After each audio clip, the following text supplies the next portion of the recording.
ഞാൻ ചോദിച്ചോട്ടെ, ശരത് സാറിനോട് ലോക സിനിമയിൽ അഭിനയിച്ചിട്ടില്ലേ, അതിൻ്റെ ഒരു എക്സ്പീരിയൻസ് ഷെയർ ചെയ്യാമോ? ഇപ്പൊ ലൈക്ക് 200 ക്രോസിന്റെ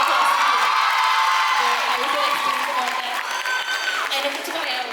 200 ക്രോസൊക്കെ കടന്നില്ലേ, ഒരു ഹാപ്പി മൊമെന്റ് സംതിങ് അബൌട്ട്. ഞാൻ തലവരയ്ക്ക് പ്രൊമോഷൻ വന്ന സമയത്ത് ഇപ്പം നിങ്ങളുടെ ചോദ്യങ്ങൾക്ക് ഞാൻ ഭയങ്കര സന്തോഷവാനാണ്. 1-2 ചോദ്യങ്ങൾക്ക് എനിക്ക് ആൻസർ ചെയ്യാൻ പറ്റുന്നു എന്ന് പറയുമ്പോൾ തന്നെ എനിക്ക് ഭയങ്കര ഒരു സന്തോഷം തോന്നുന്നുണ്ട്. ലോക എല്ലാവരും കണ്ട് കാണുമെന്ന് വിചാരിക്കുന്നത് എൻ്റെ ക്യാരക്ടർ